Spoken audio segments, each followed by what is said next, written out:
The following program contains scenes and language of a frank and explicit nature. Viewer discretion is advised.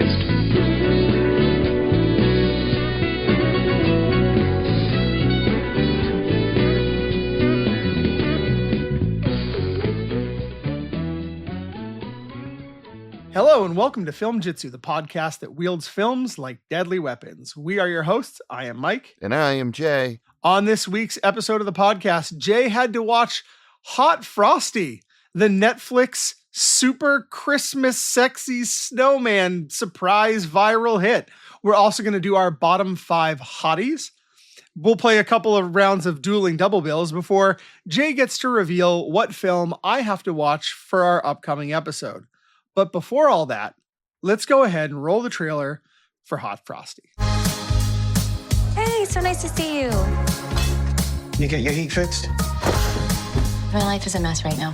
Good things come to you when you're out in the cold, Kathy. Clearly, you've been doing your push-ups. You know what? You keep it.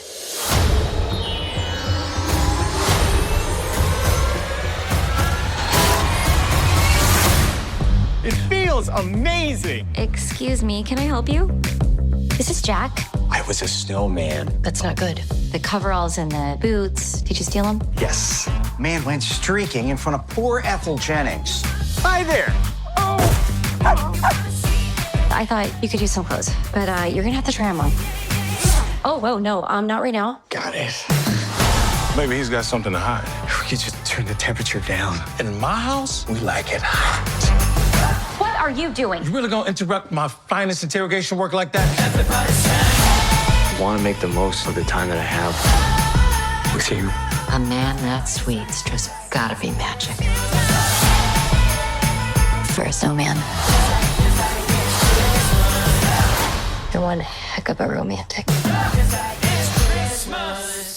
Jay, just as the thermometer hit 80 last week, and here in New England, we've put away our snow shovels and our brushes. We've stuffed our hats and scarves in the back of a drawer. The sun doesn't set until after 8 p.m. Memorial Day has come and gone. I ask you, is there a less reasonable way to mark the start of summer than by watching a sex-pot snowman in a not quite Hallmark movie help a lonely widow learn to bone again? And because you're a sucker for most rom-com nonsense, did you hit pause on the start of your summer to fall in love with a half-naked snow stud, or was it bah humbug on this surprise Netflix hit? Mike, I swear to God, sometimes you give me silly-ass bullshit like this. Yeah. Just to see if I can make lemonade out of lemons I look allergic to. Like Bratz was one of these picks. From Justin to Kelly was another one. Okay. But each time you marvel at how serious I take my analysis. Yes. And you frequently say to me, I can't believe how deep you're going into this.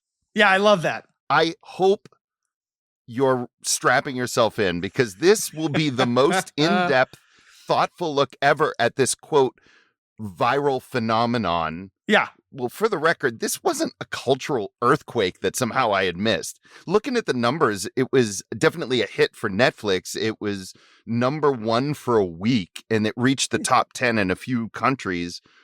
But I think that the real phenomenon wasn't the movie itself. It was that everybody collectively discovered that Netflix had greenlit a romantic comedy called Hot Frosty. Yeah. That was about a six-packed snowman, and then immediately made the same joke that people always make when idiotically titled movies arrive on these streamers.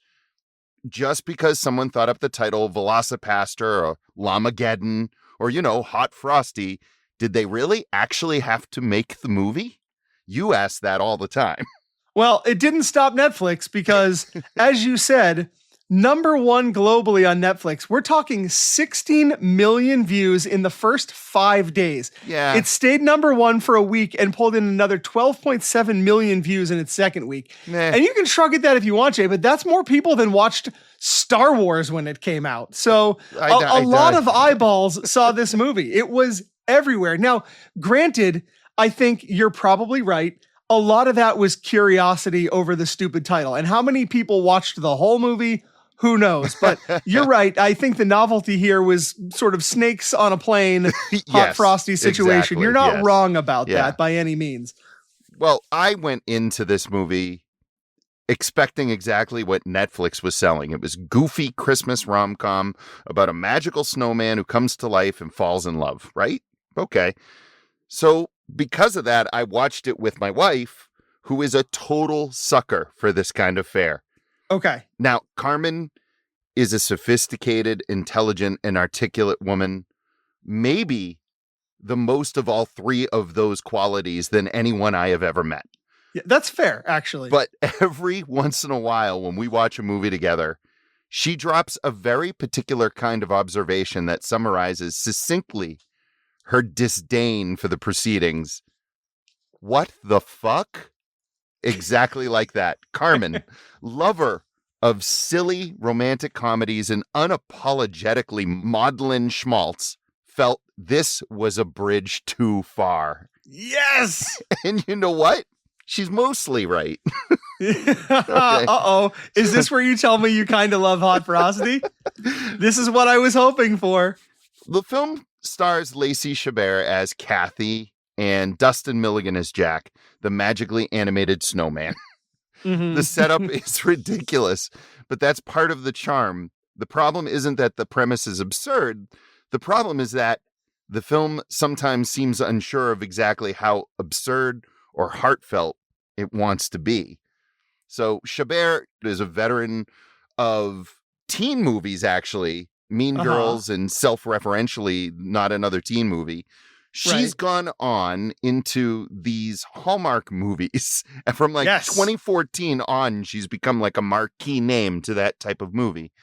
She's pretty solid here in the lead role as Kathy, a widow and a small town diner owner. And she brings sincerity and warmth to the character and grounds the movie emotionally.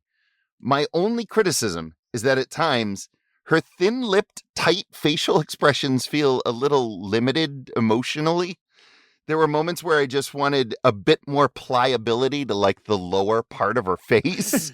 It made me feel like an asshole to point it out, but it was distracting throughout the film, kind of like Kathleen Hellman Brazil kind of thing that it kind of also strikes an almost unrecognizable Lauren Holly in this film too. Yeah, I gotta tell you, of all the things I thought we were going to start with, I don't like your face. It's not where I thought you were going. I couldn't stop staring at her lips. All They were right. so thin and they don't seem to stretch. Okay. But all that said, she does carry the emotional weight of the film and manages to do what I felt was a fairly respectable job with the comedic elements when they do occasionally arrive.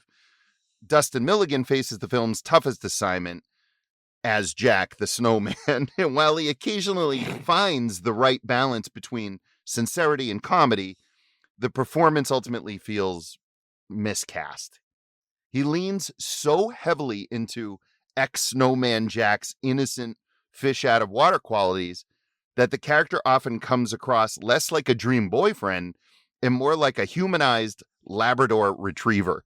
Yeah, I picked that up from the trailers. It seems like this guy is doing kind of a Will Ferrell and Elf meets a Labrador for sure. Yeah, actually, I can see it. It reminded me a lot of Jack McBrayer from 30 Rock. Yeah. Oh, wow. That's funny. There's like an eagerness and a goofiness to Milligan's performance, and it undermines the romantic fantasy that the movie's trying to sell. So for a film called Hot Frosty, the biggest problem may be that Frosty simply isn't hot enough. It's not hot enough. No. Your problem is that Frosty's not hot enough. He's not hot enough. Frosty. So her face is too tight and he's not hot enough. This is why I love doing a podcast with you. I never know what I'm going to get. This is fabulous. It could be that Milligan was a bit of a convenience casting thing on behalf of director Jerry Cicciariti, who's a veteran TV helmer that most notably worked on episodes of the much revered show Schitt's Creek. Some of the episodes of which starred Milligan. And I think also the guy was obviously cast because he has less than 0 BMI. And Carmen actually pointed out, she's like, his veins are showing. like that. And it's like, it's not hot. Uh-huh. But as much as he might struggle, the supporting cast is actually a much bigger problem. Really? Because as I looked at the film, I thought this might have been a strength of the movie because we have some pretty Joe Latrulio, Craig Robinson, right? Pretty reliable comedic actors. Robinson has no idea how to approach this movie. It's like he's starring in a broad comedy sketch. He's playing this cliche small town sheriff that takes everything deathly seriously. It's like that same level of obsession that you see Principal Rooney have for catching Ferris Bueller. It's like everything is just so serious to him, and it's supposed to be funny, but it isn't at all. I gotcha. Oh, that's too bad. I love Craig Robinson. He's awful here. Huh. As his deputy, the state alum that you mentioned, Joe Latrulio, who I think most people would know mostly from like Role Models or Superbad. Brooklyn Nine-Nine. There you go. He's goofy, and he understands the balancing act required by this material. His performance fits really comfortably between emotional sincerity of Chabert and Milligan and the broader comedy that sort of surrounds the whole movie. And unlike Robinson's Sheriff, Latrulio is just kind of smart about where he strikes. So that's kind of the main supporting cast are those two guys. There's lots of people in the town that pop up. Most of them don't know how to act. You want me to get behind you and push? Huh? Yeah. Yes. All right. You ready for me? I'm ready. Here I go. Okay. Yeah. How's that? Oh, it's working. Okay, great. Good. Oh, if the girls could see me now. That's the funny thing about this movie. It's called Hot Frosty, and it's not particularly horny. There's one comedy scene that's a little risque involving Lauren Holly. She looked like Aunt Gladys in Weapons. It's really quite something. And I don't think there's an Oscar waiting for her after this. Probably not. One criticism that I saw online a lot was people trying to apply like questions about consent and identity and other issues the movie clearly has no interest in exploring, and nor should it. Yeah, right. We can all lighten up a little bit. I think so. I think that criticism like this that suggests malice where there isn't any is just foolish. This is a magical Christmas fantasy. Not every fairy tale needs to withstand a graduate level ethics examination. It's called Hot Frosty, for Christ's sake. It's called Hot Frosty. Now, maybe movies like Little Things might earn that level of scrutiny. Yeah. But Lauren Holly, being a horny single lady in her 60s, doesn't need to be called out for sexualizing someone with the understanding of a toddler. So just leave it. Yeah. That said, the movie does suffer from inconsistency across the board.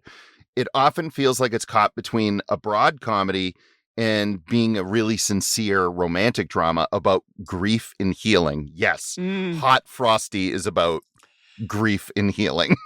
But the exact thing you're describing is in so many of these Hallmark-esque Christmas movies. And I kind of love that Netflix decided to drink Hallmark's milkshake a little bit here and try to do like a big one. But it was just a few episodes back that we discussed microgenres, right? Yeah. And I think that not only do we have a microgenre film, but we have an entire microgenre studio in the Hallmark channel. Mm-hmm. And here's how micro Hallmark movies get, right? Generally speaking, you get some version of this, like a 20-something career woman from the big city returns to her small rural hometown where she reconnects with some handsome slab of beef. There's some misunderstanding. She decides to go back to the city. She stopped at the last moment and decides to throw it all away, marry the square jawed hunk, and open her vegan cupcake shop for dogs or whatever the fuck it is. Yeah. And the tone is all kinds of weird every time. Like it's serious and there's always some element of grief. It never commits bizarre. Fully to an approach. Never. It never is. And so they put all kinds of different window dressing on it, right? You can do that as much as you want here in this microgenre. And Hallmark is extremely good at doing that exact same thing. Sometimes there's a prince involved. Occasionally there's twins and then things get really kooky.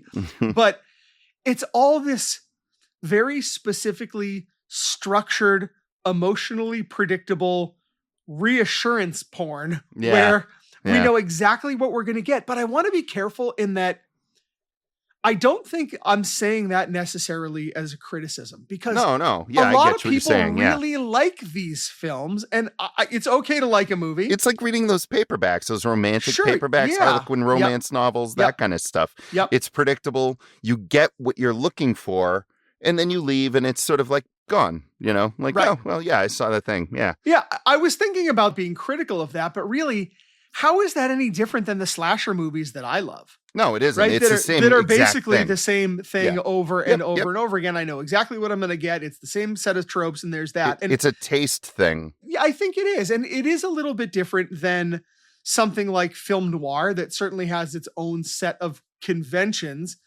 But I think the Hallmark movie or the slasher are sort of these recycled over and over again with different actors, in this case wearing cozy sweaters, and that's about as far as they stray. And I think add into the fact that by design, these movies do, if I was going to be critical at all of the Hallmark thing, they do kind of reinforce a bunch of these like manufactured small town conservative values, heteronormative gender role kind of things. Like they're very like Americana in a way that can sometimes be icky. Sure. But then like, fuck it. Sometimes it's just Hot Frosty. And so Yeah, like, right. I know. What are you going to do? But I think that the frustration for me is that buried beneath the silliness of this is a genuinely touching story about loss. And I think that that's important. Like it spends a whole sequence parodying the getting ready for a big date scene from Pretty Woman, even going as far as to use the Roy Orbison song as a needle drop. And having Kathy slam a jewelry case shut on Jack's hand. That's that Netflix money, baby. That's how you pay for that. That's how you get the Roy Orbs in your movie. So it does stuff like that, and then it never fully invests on the nuggets of truth that center the entire story. Kathy's grief is the most compelling part of this film, and it allows better touching performances from the leads. And when Jack pulls away from their first kiss because he didn't know how long he might be alive and didn't want Kathy to experience loss again, I genuinely shed a tear or two. You cried at Hot Frosty? I cry at everything. Of course I cried at Hot Frosty. I know you it do. got I love dusty that. up in Casa de Santo. So you are one of the best people to watch a movie with. Genuinely. I mean this as a sincere compliment, because whatever the movie wants the audience to do, you just commit fully. Which is like when a movie is good and scary, you are climbing the walls. When a movie is sad, even if it's a horny snowman movie, you're crying in your living room in front of your own wife. I love this about you. So I think that the biggest thing with this movie beyond the tonal imbalance is that the stakes are just non-existent. Neither the romance nor the town itself ever feels particularly threatened by anything. And because of that, this finale doesn't deliver the emotional payoff it thinks it's going to. The movie keeps hinting at larger emotional consequences, but it never fully commits to them. Yes, Kathy is suffering from loneliness after the death of her husband, but it manifests in this really superficial way with her having let her home renovations go unaddressed. What? Yeah. Procrastination seems to be the heaviest weight she's carrying, Mike. All because her deceased husband was Mr. Fix-It. She's not really lonely in any classical sense.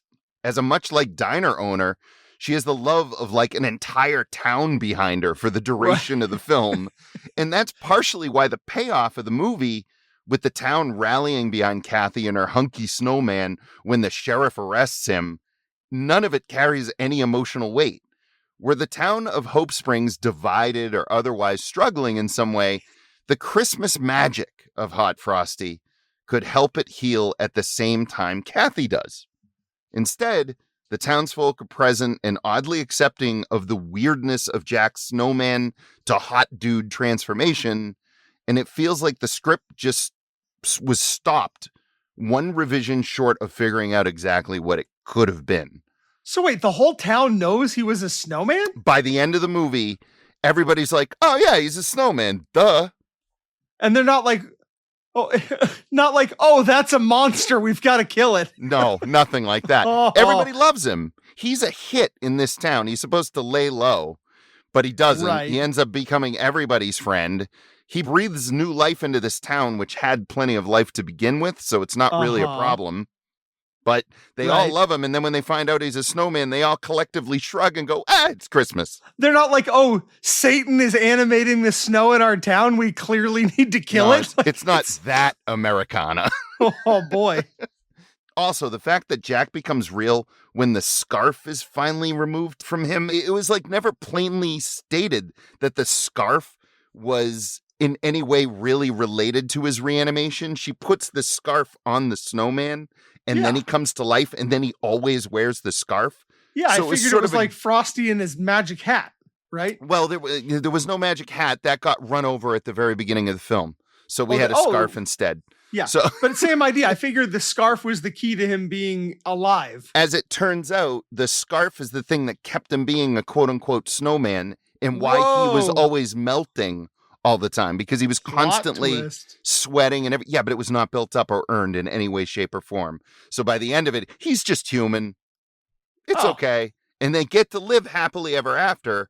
So no lessons are really learned. Right. I think that the problems that are inherent in this thing and the rush script and everything about it is partly the reality of this Hallmark content that you kept talking about, right? Yeah. These movies often feel designed around seasonal release schedules or timely news stories rather than any kind of long development cycle. Mm-hmm. There's a sense that the concept comes first and then they race to start filming to beat the arriving holidays. Director Jerry Cicciaretti and crew all seem to be trying to beat the clock to deliver a timely bit of pablum for the "Are You Still Watching" crowd. And that bugs me a lot because I have a genuine soft spot, as you mentioned, for romantic comedies and what it takes to make a good one. In film school, a mentor of mine once described romantic comedies as among the most difficult movies to get right due to the rules they follow and the expectations audiences have for them. Ever up for the challenge, I even wrote and directed one myself years ago called More Than Money's Worth, part of the Bent series. And trust me, I know firsthand that writing a good romantic comedy is much harder than people think. I can see that. Making two characters fall in love convincingly while balancing comedy, emotion, and pacing is an incredibly difficult trick. And when you rush it, you get things like Hot Frosty, which conveniently can rest on its dumb as a bag of snowballs plot as rationale for why it doesn't ultimately work. It doesn't need to be good because it's about a snowman come to life, for fuck's sake. And that's ultimately where I land on Hot Frosty. I don't dislike it. In fact, I kind of enjoyed it. It's charming and it's harmless. The emotional core works when the movie lets it. I just wish it had trusted that emotional core a little more and pushed beyond being merely a pleasant holiday distraction, as we discussed earlier. There was a better movie hiding in here, one about the healing power of Christmas magic, that would have been far more effective had it actually had anything real to heal. It's a happy summer, my guy. This is what I wanted. It was 40 degrees outside when I watched this movie. It was 40 degrees. Well, that's not my fault. It is your fault. Somehow you said you wanted to extend New England winter, motherfucker, and just you for did you. It. No, you did it for everybody. Yes. And you drove the mercury down so far that we're setting records in New England right now in the evenings for it being in the low 40s in late May, early June. Mike, all your fault. I'm going to make you watch Cloudy with a Chance of Meatballs and see if I can get Italian food to fall out of this guy. I'd be with you 100% on that one. 5, 4, 3, 2, 1.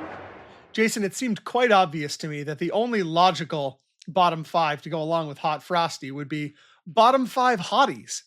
And cinema gives us a lot of them. Hollywood is obsessed with hotness. Yeah. This goes all the way back to the beginning of film. We've had hotties from the very beginning, right up until now. Lots to choose from. Mhm. So, Jay, I'm curious, as maybe obvious as the setup seems, how did you approach your list? Well, when I first heard the topic, bottom 5 hotties, I immediately ran into a problem. The obvious version of this list is just 5 attractive people, it's usually women, who manipulate or murder, seduce, betray, or otherwise ruin the lives of people around them. Now, I know Hot Frosty was about a guy, but my brain immediately thinks hottie and thinks women. So that's why I immediately had a problem. And we could talk about Amy Dunn from Gone Girl, played by Rosamund Pike. We could talk about Elizabeth Hurley's Devil in Bedazzled. We could talk about Scarlett Johansson in Under the Skin or Drew Barrymore in Poison Ivy. We've done that list already with our bottom 5 girlfriends list. And there's a solid Venn diagram of our bottom 5 assholes. So instead of making another countdown of dangerous ladies and possibly revealing ourselves to be misogynist pigs, I decided to interpret hottie in a variety of different ways. Sure. In what I feel is a list that's much more akin to something you'd put together, Mike. Oh, good. All right. Well, that's fun. Some picks are conventionally attractive. Some are not. What they all have in common is that they are undeniably hot and absolutely terrible news. So with all that said, my number 5 is the obvious one. It's B from The Babysitter, played by Samara Weaving. And she is the one pick on my list that fits my traditional definition of a hottie. Sure. Samara Weaving is charismatic, funny, charming, and effortlessly likable, which is exactly what makes B so dangerous. She weaponizes every ounce of that appeal to manipulate a lonely kid into trusting her before revealing herself as the leader of a literal satanic murder cult. Most movie hotties break hearts. B harvests blood for dark rituals. It's the difference between getting ghosted after a bad date and getting stabbed repeatedly while your babysitter tries to summon demonic forces. She represents the classic version of this list, taken to its most ridiculous extreme. So my number 5, Samara Weaving as B. I was embarrassed by how much I liked a McG movie because that Babysitter movie is fun as shit. It is so good. That's such a good pick. My approach to this list was similar to yours in that I wanted to think things through a little bit more as I went. Although I will say that maybe mine did veer at the end of the day in a couple of places a little bit closer to what you were talking about. As maybe being, so we might have flipped roles here a little bit, but like you, I also wanted to try to not just have ladies on the list. And so my number 5, with his immaculate good looks and wealth and charm, lures his colleagues and romantic partners into his orbit. Of course, I am talking about American Psycho's Patrick Bateman. Bateman uses his carefully curated persona and his obsession with looks to unleash his psychopathic tendencies. People trust him because he's the sort of hottie that the Reagan era labels as ideal. Only he also throws chainsaws at prostitutes.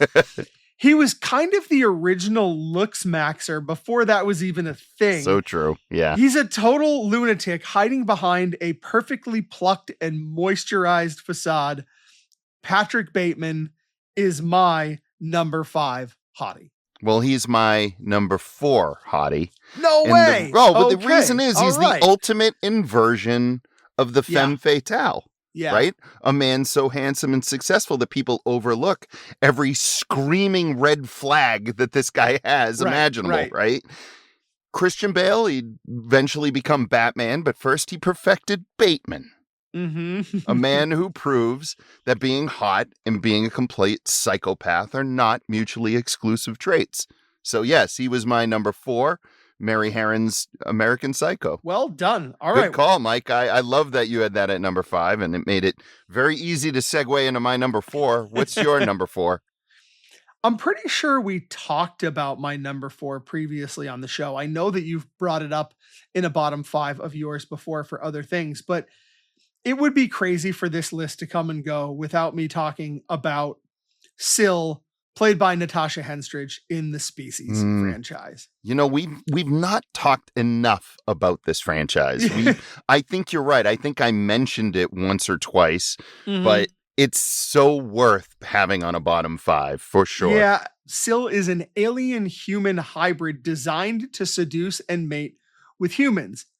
She looks like Natasha Henstridge, and in fact, a lot of the time she looks like Natasha Henstridge naked. The only problem is that if you're not an ideal mate, she eviscerates you, which honestly might be worth it. But I think an extraterrestrial sex monster is a fair example of a bottom 5 hottie. And so for that reason, Syl makes it onto my list at number 4. Syl owes a great debt to Matilda May from Life Force. She does, who yeah. easily could have made these lists. And again, I didn't go with that approach, but of course I thought about Matilda May because she may well be the most beautiful naked woman ever captured on celluloid. Yeah, I think that's it. In fact, my number 3 is almost like that in some ways. Oh. Yeah, it's not extraterrestrial, but it's definitely a monster. It's Grendel's mother from Beowulf. The Zemeckis Beowulf. The Zemeckis Beowulf. Yeah, exactly. Okay. He spent millions of dollars in some of the most advanced motion capture technology of the era, attempting to digitally recreate Angelina Jolie's sex appeal, only to wander straight into the uncanny valley. Grendel's mother is supposedly irresistible. The film treats her appearance like the ultimate temptation. Yet she looks less like a living person and more like a high-end department store mannequin that gained sentience and moved into a cave. She has a golden body, snake-like features, and a permanent expression that suggests someone forgot to finish rendering her face. So this is my example of the hottie that's not actually a hottie at all. From Robert Zemeckis' 2007 film, Beowulf, it's Angelina Jolie as Grendel's mother. This sits in that period of time where Robert Zemeckis should just kind of knock it off with the CGI. Yeah. Just knock it off. He's such a talented storyteller. I feel like we lost a decade plus of solid movie making to him with these CG toys and him just moving things around like action figures like when we were kids. Yeah. But he had millions and millions of dollars. And it's not that Beowulf is a bad film. It really isn't. But it's hard to connect with it in any real way because it's so artificial looking. It's the same thing that happened to Tim Burton almost in that same period of time. Yeah, he became obsessed with the style. And yeah, CG fed into that. But so too did Johnny Depp's sort of recklessness with his roles and everything. Yeah. Well, with my number 3, I'm opening a can of worms here because I know exactly what I'm inviting you to do. But with this spot, my pick is everyone in Heathers who is not Winona Ryder. Yeah, they're all awful. It's all 3 of the Heathers and the dreamy bad boy psychopath, JD, played by Christian Slater. I know this invites you to do your Christian Slater impression, and I am absolutely here for that. I demand it, as a matter of fact. I'm an old Russ build-up man myself. See? Thank goodness for that. Yes. This 1989 film from a Daniel Waters screenplay is all about bottom 5 hotties. The Heathers are this high school clique of upper crust hotties who terrorize their classmates simply for not being one of them. It's hard to explain how wildly nasty these characters are. Enter JD, played by Christian Slater, the dreamy bad boy with those gorgeous squinty eyes and mass shooter sensibilities. This is crazy dark. And it's almost impossible to list all of the reprehensible things these good-looking people in the movie do. It was made well before the rise in mass school shootings, but sadly has somehow only increased its relevancy as time has gone on, including as a successful stage musical adaptation in 2010 of all things. This movie is wall-to-wall bottom 5 hotties. Honestly, the 3 Heathers and JD could have just taken up 4 spots on my list, but rather than do that, I lumped them all together at my number 3. The cast of Heathers sends Winona Ryder. Wow. Yeah. Good choice. I mean, I can't argue with it. So, Mike, so far on my list, right, we've had the conventional hottie kind of pulled out to the extreme. We've had the inverted femme fatale with Patrick Bateman. We had the hottie that really wasn't hot at all. Now we get to the real hot, right? For a brief period in human history, no hottie was more sought after than the atomic bomb. Okay. Entire nations poured unimaginable amounts of money, manpower, and scientific effort into pursuing this thing. Brilliant minds devoted their lives to unlocking its secrets. Rival countries desperately raced to possess it first. And what was the reward for finally getting together with this hottie? The ability to annihilate civilization completely. Christopher Nolan's Oppenheimer spends 3 hours chronicling humanity's obsessive courtship with the most dangerous hottie ever conceived, focusing on steely-eyed Cillian Murphy's hottie with a heart of coal, Robert Oppenheimer, as the protective father of the nuclear age, a daughter everyone wanted to take out until she dropped in unannounced on Nagasaki and Hiroshima. The atomic bomb is the ultimate toxic relationship. Everyone wants it until they realize what living with it actually means. As such, it belongs at number 2 on my list as that most desired hottie that we should just stay the hell away from at all costs. So there's a few things going on here. 1, I love how flippant you're being with mass destruction. 2, I love how outside the box this pick is.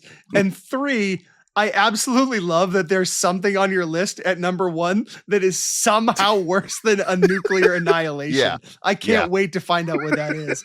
Well done, sir. I really, really, really like it. This is the Mike Merrigan list. This is me being you for a show. Okay, well, that's great. I'm here for it.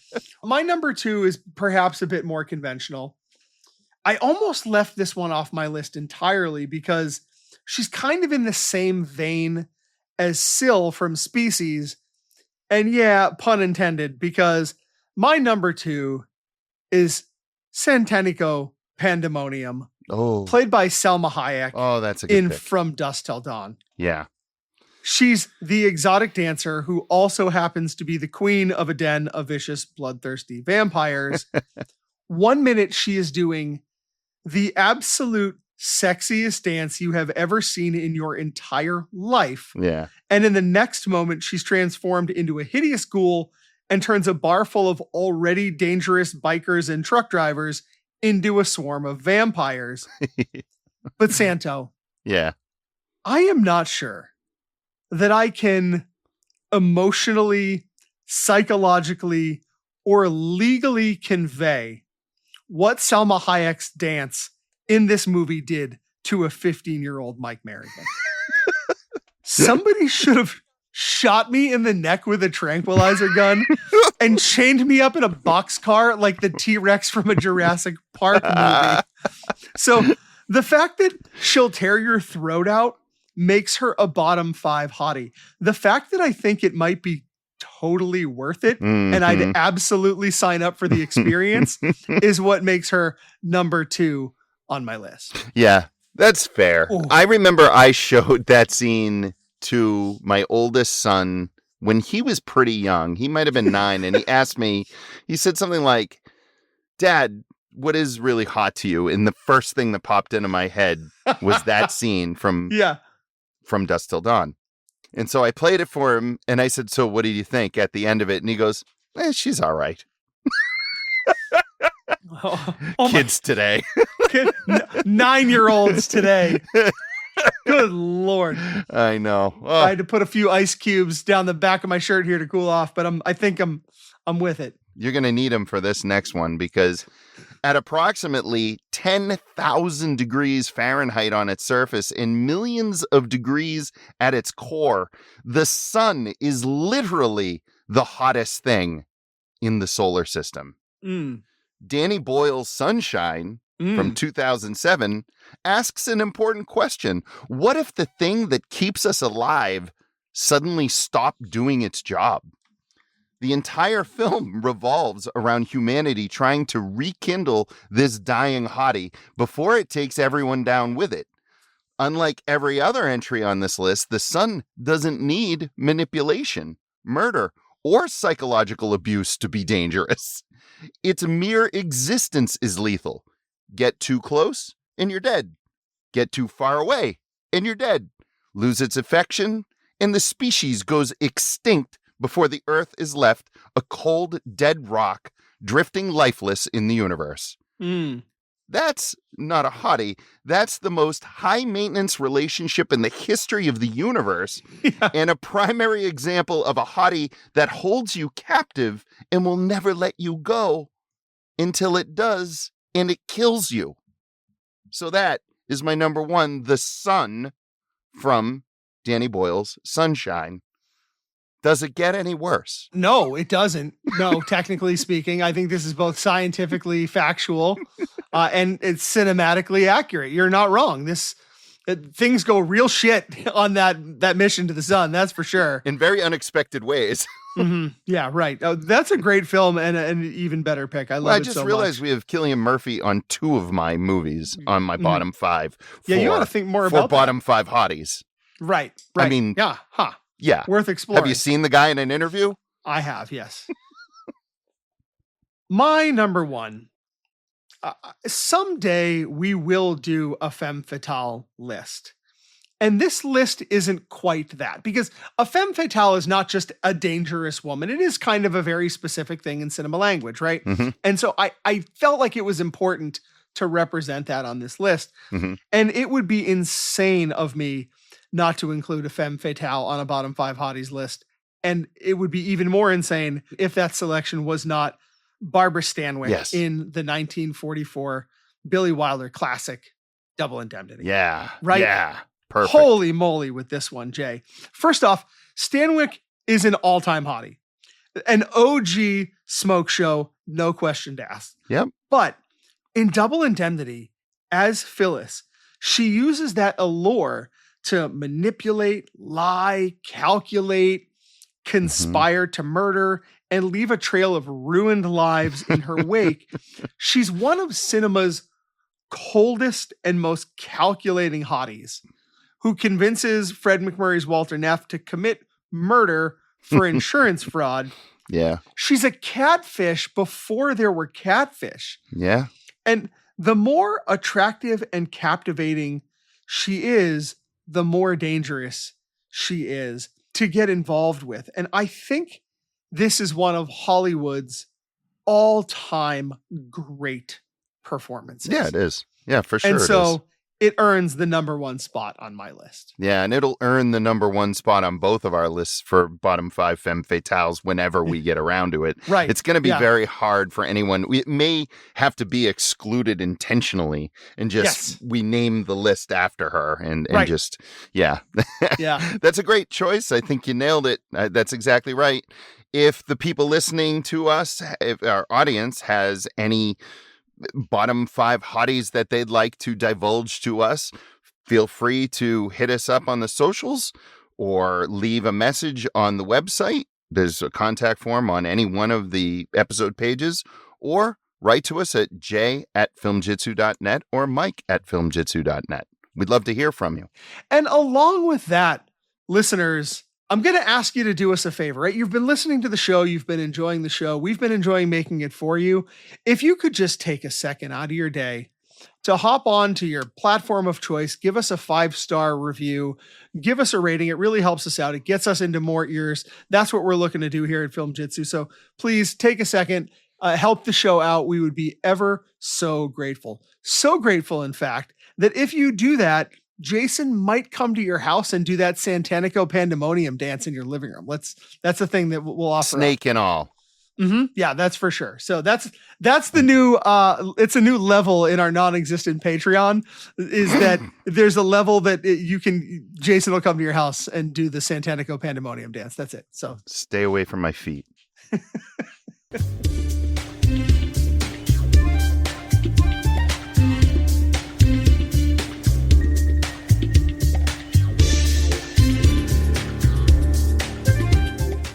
Mike, it's that time on our show where we enter the cinematic arena of battle that is Dueling Double Bills, where we take two randomly generated titles that are thematically connected to our main review and then try to make double features out of them, or double bills as we call them, and then compete to see who has the better one. We're going to go ahead and crank up the machine, get it going. Yep. Here I am, just doing the thing. Hold on. Oh, it's smart, I'm telling you. It's the old whiz bang. All right, and I think we're just about there. And let's see, I'm going to pull the lever. Here we go. It's like a jackpot kind of thing. And okay, yep. The first title that we're getting is Splash, Ron Howard's movie, Splash. Ah, all right. That stars Daryl Hannah and Tom Hanks, an early Tom Hanks role. Back when he was kind of a wiry, crazy comedian type. Mm-hmm. Remember that? With that really electric energy. Yes. It was almost like a Michael Keaton, maybe. Yeah, before he was America's dad. This was sort of when he was like America's amped up uncle. For sure. So that's going to be an interesting one to play with. And then go ahead, press the button here, turn this knob.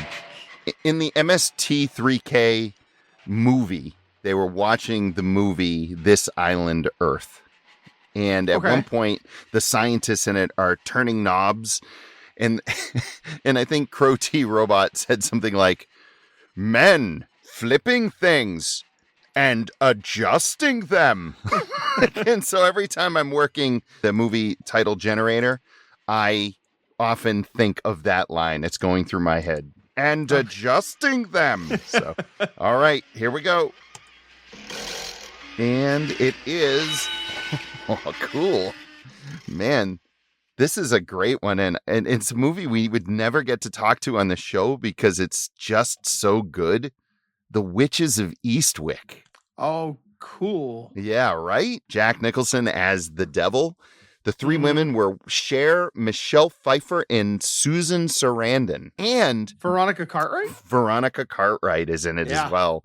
And she is fantastic in that movie as this prudish, conservative woman. And I'll always remember the scene in The Witches of Eastwick where the three women have been seduced by Jack Nicholson and they're all eating cherries and then spitting the pits out. And it makes Veronica Cartwright's character vomit while she's at church, and she vomits and vomits and vomits, and it's like, it's just so unbelievably disgusting. Insane that George Miller, the director of Mad Max Fury Road, is the director of The Witches of Eastwick. Boy, what a career, right? Babe, for sure. Witches of Eastwick, Mad Max Fury Road, and the Mad Max other movies, of course. But man, what do you do with these two? Splash and The Witches of Eastwick. Jason, I am so confident in my picks this time. Yeah. But I'm also really worried that we might have the same picks, which has only happened once before. I think you're right about maybe one of these being the same. I can't imagine we both did the same thing for both movies. With that said, do you want to go first? Do you want me to go first? Why don't you go ahead and start us off? It just occurred to me, really, and I don't know why it took this many years, but Splash is essentially The Little Mermaid, just as like live action and whatever, but it's not The Little Mermaid. Right. What I went with instead was Cocoon, Ron Howard's 80s movie, also set on the ocean, has a very similar fun, yet thoughtful and caring vibe. It's actually a very emotional movie. In fact, both Splash and Cocoon hit the emotional notes that Hot Frosty hints at but never hits. They're funny, they're whimsical, and they have a deeper emotional core to both of them that I think is really Ron Howard's strength as a storyteller. And frequently, the stronger points of his best movies have a lot of heart. So Cocoon, Ron Howard, Splash, Ron Howard, early 80s. I could see this being a Sunday afternoon matinee double feature for older folks. Sure. That's my pairing for Splash. What's yours? My selection is almost exactly the same argument as the one that you just made. I think for almost identical reasons, but for me, I think the flavors complement one another just a little bit closer than Cocoon. I think it's a good pick, but I decided to pair Splash with 1987's Mannequin. Jeez, yeah. About Yeah. Kim Cattrall, Andrew McCarthy, right? It's the same kind of thing, similar time frames. I think they pair together really nicely. Splash has a little bit more heart to it. Mannequin is a little bit more the slapsticky thing. Yeah, but for sure. Having these two kind of like goofball guys that are falling in love with, one is a mermaid, the other is a mannequin. I think they pair nicely together for the exact same reasons that you kind of mentioned for Cocoon, but I think there's a little bit more synergy here between the two. Yeah, they complement each other really well because of the nature of their stories. Yeah. I will say this, Mannequin is not a good film. That's the difference, right? Mannequin was fun when we were kids, but if you watch it again, it's actually a pretty terrible movie. Cocoon is a much loved film, as is Splash. Yeah. So I think just from a critical perspective and from an enjoyment perspective, while yours has the synergy, I think mine might have a little more entertainment value. I think actually that argument is why I went with Mannequin. It is a little bit slight in a way that I think offsets Splash. So you're not it's not the same flavor in both. It's an AB. Honestly, I'm going to give it to you because you can't argue that those aren't both these 80 stories with an irreverent sort of central theme of the unattainable woman you can't have. How about then for the Witches of Eastwick? This is the one I think we might be most likely to have landed on the same Me too. I don't think there's any other better match, and I'm willing to just take the draw, even though I'm sure we both picked the same one. How can you not have Jack Nicholson's Devil and not have Al Pacino's Devil? You kind of have to have the Witches of Eastwick with the Devil's Advocate. There is no way that those two movies don't go great together. They're such a masterful pairing. I do think they go great together. They're not the same movie in any way, shape, or form, but they feature scenery chewing performances by top actors as two variations of the same character. It would be such a magnificent night at the cinema to watch those two movies back to back. They're both absolutely terrific movies. So I know that a lot of people will talk smack about Keanu Reeves in The Devil's Advocate for his Keanu-ness, right? But the truth of the matter is he fits that sort of role pretty well in that thing. He's naive, he's unsure of himself, and his acting comes through that way. It's directed by Taylor Hackford, who had a 1-2 punch with this film and Dolores Claiborne, which honestly is maybe one of the back-to-back best that I've ever seen out of any director. It is truly, especially someone who kind of was under the radar for a lot of his career, but then just boom, boom, 2 home runs back-to-back. So that's where I'm at. Where are you at? I thought you were going to have the same thing. I was thinking more The Witches of Eastwick and the time that it was made, and maybe this is because you planted the seed in my head a little bit earlier in our conversation, but I decided to go with sort of that dark comedy, occult romance kind of thing, and I thought that The Witches of Eastwick pairs really nicely with Robert Zemeckis' Death Becomes Her. I thought that's the way you were going to go. That's good. They're both the comedies, it's the mood, it's the ensemble piece. I would love that, honestly. Like, I buy the ticket, I make it a night out. I think that for me, Witches of Eastwick and The Devil's Advocate, I can see that doing that at the house, right? I like it. It's a good pairing. I think for me, I like putting Death Becomes Her. I think the strength of Death Becomes Her with The Witches of Eastwick is the strong female performances at the center of the film. And you have two different flavors of women, really, in those movies. You have these vain women, and then they don't care about love. They just care about themselves and vanity and, you know, staying young. And they're very superficial. And then you've got these really deep, meaningful women that are in The Witches of Eastwick, and they sort of offset each other. But two women-centric films, I can see where you're at with that. I like it a lot. The only problem is I didn't like that movie. Really? Yeah, it was one of those movies. And again, I haven't seen it in a really long time. So it might be one that I probably would go to just to see it again and see if my mind changed on it. I know it's pretty well liked. My problem with it was this was where I felt Zemeckis went too far with his effects work. He started losing the thread here. Yeah. And a lot of the effects were really outrageous and sort of pulled me out of the narrative whenever they came out. Then he started doing all the CG madness, right? He just started doing that. So it's funny that we have this recurring theme about Zemeckis coming up in this. And it's funny because I don't think of this as being a super effects heavy, apart from being able to see through Goldie Hawn. And I think there's a part where her head's turned around the other way. I think it's Meryl Streep's head that gets... Yeah, it's Meryl Streep. But so there's definitely a little bit of that in there. But it's funny because you're right. Those are definitely him dabbling with special effects in 1992. But I don't think of this as being a big effects heavy movie. Yeah, I think that it's what pulled me out of the film was the level of effects that he was employing.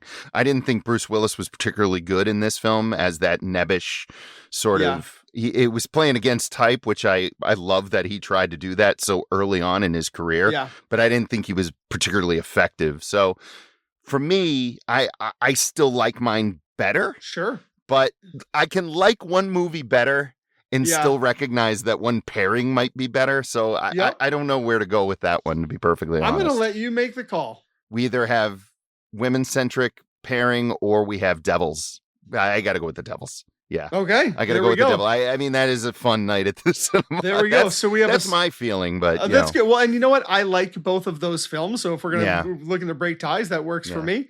Right. So we have a split bill tonight, right? I'm going to take a point for Splash and Mannequin. For sure. And you're going to take it for The Witches of Eastwick and The Devil's Advocate.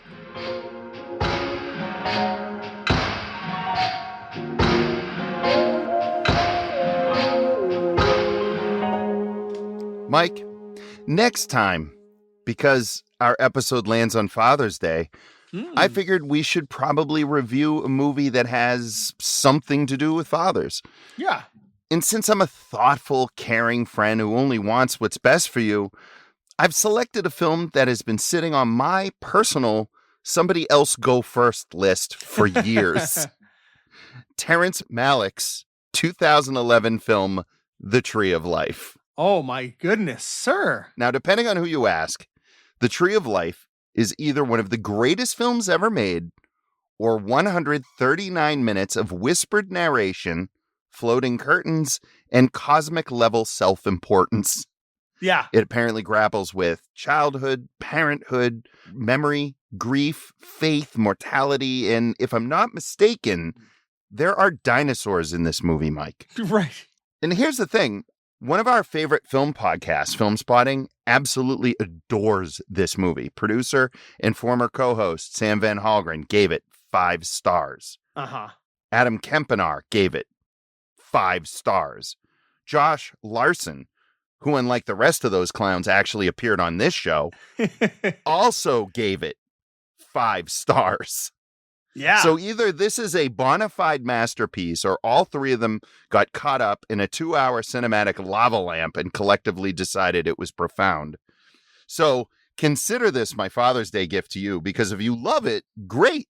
We get to discuss a modern classic. But if you hate it, oh, Mike, then you get to explain to everyone, including your buddies at Film Spotting, that you dislike one of the most beloved and critically acclaimed films of the 21st century.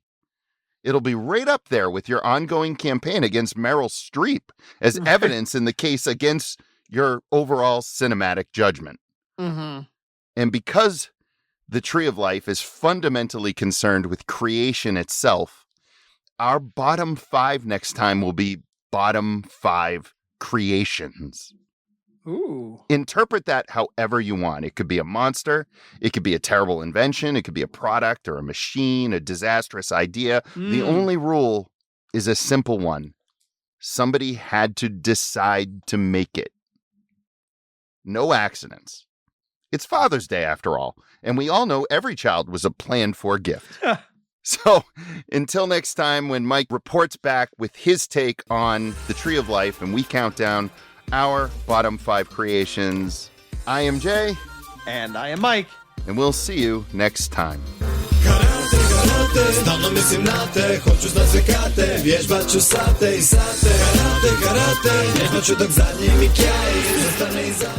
Homme fatale.